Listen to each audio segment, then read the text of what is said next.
Hello friends, भाई बहन, mummy blogs में सभी का स्वागत करती हूँ। उम्मीद करती हूँ अच्छे हेल्थ में होंगे और अपने परिवार का ख्याल भी रखते होंगे।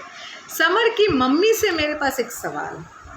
आप जो यहाँ इतनी बड़ी बड़ी बातें कर रही है राधिका के साथ कि बीवी की गलती है, इसने अपने पति को छूट दी है, इसको अपने पति को लगाम कस के रखनी चाहिए थी। सारी गलती औरत का। तब आप जो गांव में अपने पति को छोड़ के यहाँ पे जो शहर में बैठी हैं, तो आपके पति को भी आपने लगाम छोड़ के दिया है, लगाम कसा नहीं है, तो छूट दे के आई हो क्या अपने पति को? इसलिए यहाँ पे गुनगुन के पापा ने फ्लैट नाम कर दिया तो फट से फ्लैट ले ली। ग्रैब करने में हमेशा लगे रहते हो माँ बेटा, कहीं से भी कुछ फ्री फंड में मिल जाए ले लो, छोड़ो मत, बाद में ना मिला तो ये सब नौटंकी जो है ना, अब आप लोग जेल में जाके करना। और राधिका की मम्मी को मैं बोलना चाहूँगी कि आप यहाँ पे क्यों टाइम वेस्ट करते हो? समर की मम्मी को बुलाने का कोई मतलब नहीं बनता, क्योंकि वो अपने बेटे जो गलत है उस गलत बेटे का ही साथ देंगी।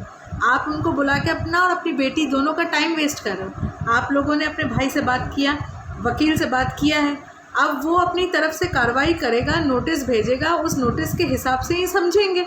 आपको अलग से बात करने की ज़रूरत क्या है? अब बार बार पार्क में आने की भी कोई ज़रूरत नहीं है। अपने घर में बैठे रहो, बेमतलब का यहाँ पे आके और तमाशा कर रहे हो और यहाँ पे समर की माँ को बुला रहे हो। बेफालतू की बातें हो रही है, जो कि इनके संग बात करना कोई लॉजिक ठीक नहीं लगता है मुझे।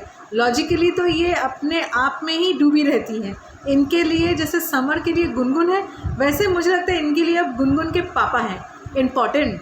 ये इनके लिए अब इनके हस्बैंड भी इम्पॉर्टेंट नहीं रहे, क्योंकि ये तो अपने बहुत महीनों पहले अपने हस्बैंड को छोड़ के यहाँ बैठ गई हैं। इनको अपने हस्बैंड से तो कोई लगाव ही नहीं है, और यहाँ पे दूसरे को नसीहत दे रही हैं कि पति के लगाम को कस के रखो, छूट नहीं दो, छूट दियो, इसलिए ये हाल हुआ है। जैसे कि ये गांव में अपने पति को छूट दे के आई हैं कि लो, जो करना है दूसरी तीसरी चौथी करते रहना, मैं तो चलिए अपने बेटे के पास गुलछर्रे उड़ाने। है ना समर की मम्मी? आपके लिए भी ना मुझे एक अजीब सा लगता है, एक अजीब वाइब्स आता है कि आप माँ हो के ऐसी हो तो आपका बेटा कौन से रंग में ढलेगा? यही रंग में जो ढलेगा, क्योंकि आपका बेटा तो सही ही नहीं है शुरू से। उसको तो एक लड़की चाहिए, लड़की का सहारा चाहिए, और साथ में सहारे के साथ लड़की के माँ बाप के पैसे भी चाहिए। जिसके पास ज़्यादा पैसा उसके पास है समर। गुनगुन के पास अब फ्लैट मिला है तो गुनगुन का हाथ क्यों नहीं छोड़ेगा? वो गुनगुन का हाथ तो थामे ही रखेगा। अभी राधिका की तरफ से उतना नहीं मिल रहा है ना, तो राधिका को अब छोड़ने के लिए रेडी है। क्यों? माँ बेटी की किचकिच कान में जाती है ना, उस किचकिच को वो नहीं ले पा रहा है। नींद में भी उसको वही साउंड अट्रैक्ट करता है कि नहीं समर बाबू? अब जेल में जाना, जेल में जाके वहाँ पे एकांत में सुकून की नींद सोना आराम से। तो देखते हैं फ्रेंड्स क्या होता है। यहाँ पे तो ये लोग बेमतलब की बातें करते हैं और बेमतलब की यहाँ वीडियोस बनाया करते हैं, जो कि अब इसका कोई मतलब नहीं बनता।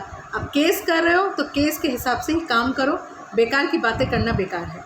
तो चलिए देखते हैं। जिसको मेरा ब्लॉग अच्छा लगा प्लीज़ एक लाइक ज़रूर कीजिए, चैनल में नए प्लीज़ सब्सक्राइब ज़रूर कीजिएगा। तब तक के लिए बाय बाय।